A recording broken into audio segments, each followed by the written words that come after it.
My in-laws threw me out of my own house. They did not know it was my house. Okay, so I have been sitting on this one for about 4 months because every time I tried to write it out, I got too deep into the backstory and lost the thread of what actually happened. I'm going to try to keep it moving this time. Bear with me because the setup matters. I promise the setup matters, but I will get to the part you're here for. My name is not important.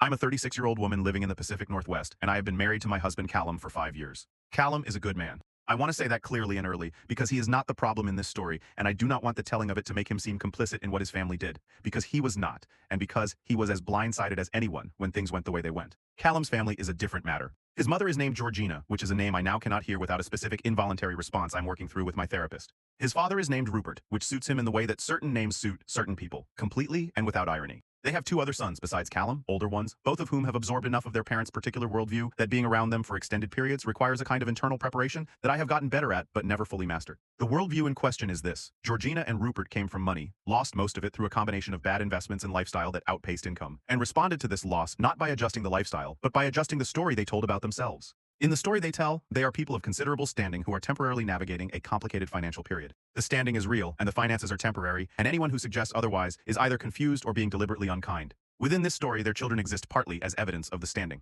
Callum's brothers both married women whose family backgrounds could be framed as assets to the narrative. Good names, presentable histories, the kind of people who photograph well at the kind of events. Georgina and Rupert still attended on the social momentum of a reputation that was, by the time I entered the picture, running significantly ahead of the reality. I did not fit the narrative. I'm the daughter of a woman who cleaned houses for a living and a man who drove a delivery truck, and I grew up in a small house in a small town, and I put myself through college on scholarships and loans, and 3 simultaneous part-time jobs, and I do not have a family background that photographs well at anything. What I have is a software engineering career that I built from nothing, a salary that makes Rupert's eyes do a complicated thing when it comes up, and a complete inability to perform a social status I do not have, which Georgina found offensive in a way she was never quite direct enough to articulate cleanly. She tried, in the 5 years of my marriage to her son, to make me feel like a guest in my own life, not through dramatic cruelty, through the accumulated weight of small things. The way she would address Callum and let the address extend to include me only as an afterthought. The way she would reference her other daughters-in-law's family connections at gatherings in a way that made the reference feel like a measuring exercise. The way she once told me, at a Christmas dinner, that I had done very well for myself in the tone of someone complimenting a stray cat that had learned to use indoor plumbing. Callum saw it. He addressed it with his mother more than once. The addressing produced the specific result that addressing things with Georgina always produced, which was a performance of wounded confusion followed by a period of pointed coolness, followed by a return to baseline, as though the conversation had never occurred and nothing had been established. I managed it. That is the word I keep coming back to. I managed it the way you manage a recurring weather pattern that you cannot change and have decided not to let determine your quality of life. And then they came to stay with us. The visit was supposed to be 1 week. It became 3 weeks through a process of gradual extension that I should have anticipated but did not. The first extension came with a reason. The second extension came with a different reason. The third extension came with the expectation that we were past the point of reasons being necessary. We were living at this point in a house in the Portland area that I should describe carefully because the description is important. I had bought the house before Callum and I got married. I want to be precise about this. I bought it with my own money, saved over 7 years of a software engineering career as a sole purchaser. My name was on the deed. Callum and I had discussed finances carefully before getting married and had made a decision that was right for us, which was that we maintain separate accounts for personal savings and a joint account for shared expenses, and that the house remained in my name with the understanding that it was our home in every practical sense, but that the asset was mine in every legal sense. This was not a secret. It was a documented arrangement that we had both signed off on and that our respective attorneys had reviewed before the wedding. Georgina knew this. I'm certain she knew this because Callum had told her and because Rupert had made a comment at our wedding reception about it that was dressed as a joke and was not a joke. He had said something about modern arrangements with the specific tone of a man using the word modern to mean something he found faintly objectionable.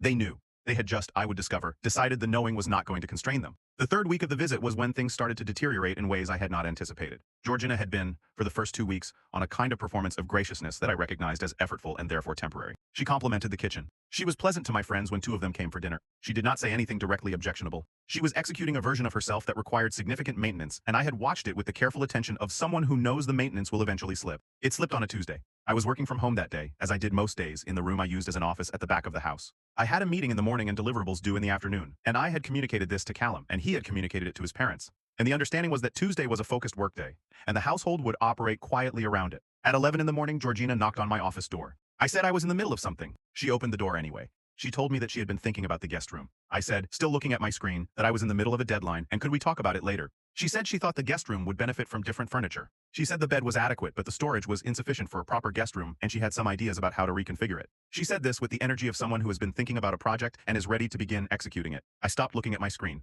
I turned around. I said, Georgina, this is not a great moment.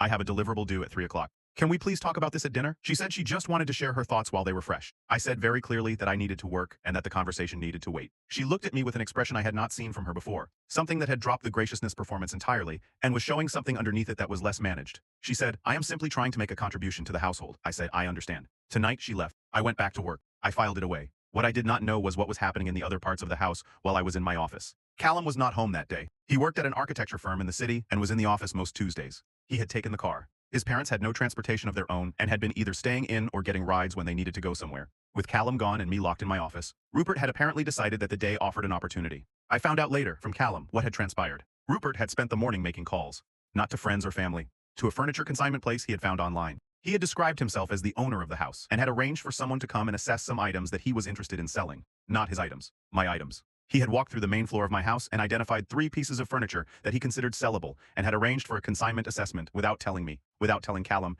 and with a working assumption that, as the father of the man who lived in the house, he had some standing to make this decision.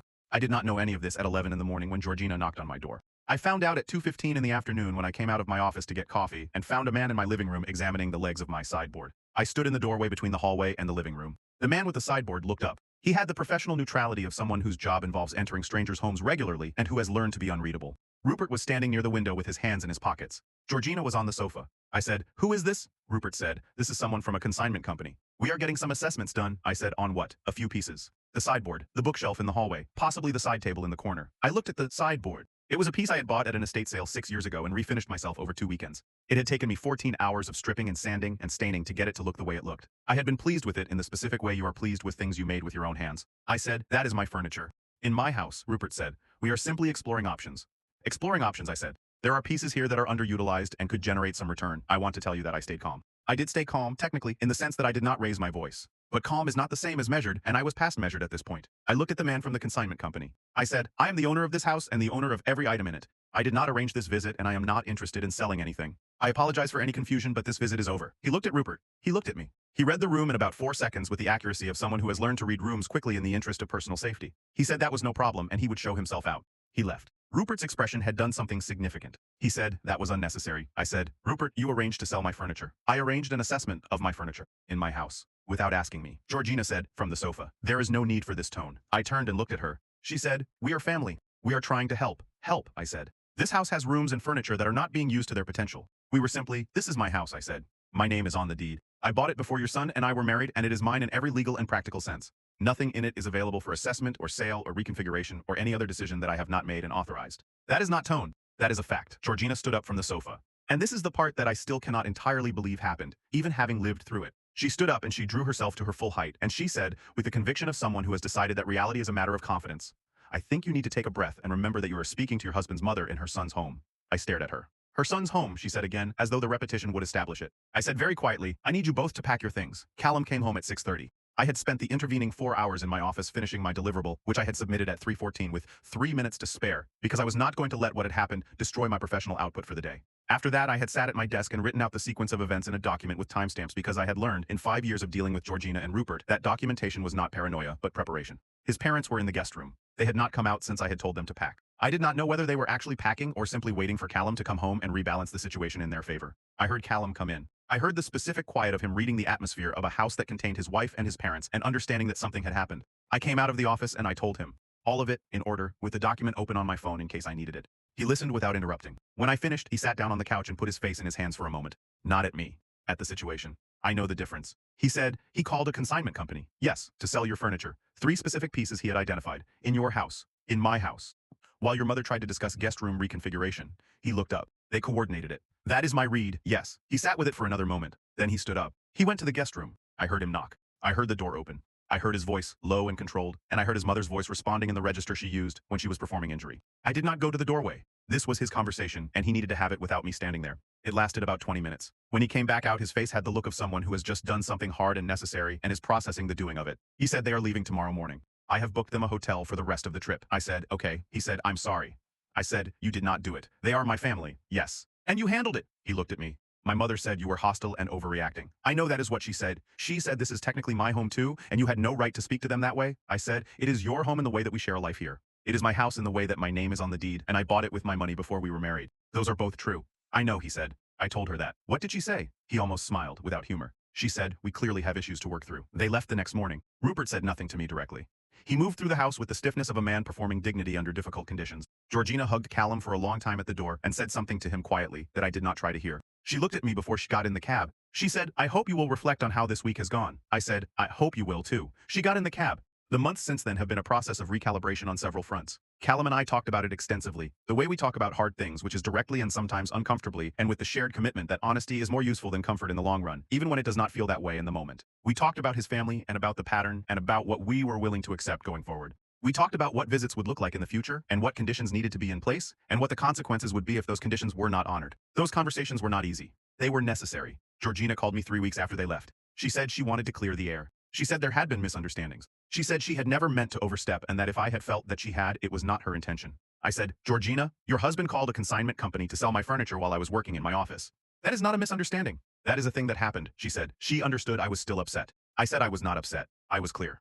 She said she hoped we could move forward. I said moving forward was something I was open to in a version of our relationship where what had happened was acknowledged as what it was rather than managed into something more comfortable. She said she would think about that. She has not called back. I am still in my house. My sideboard is in the living room where it has always been. The refinishing work still looks good. Callum made dinner last Sunday, and we ate at the table in front of it, and the evening was easy in the way. Evenings are easy when you're in a house that is yours, and the person across the table is someone you actually chose. That is enough. That is actually exactly enough.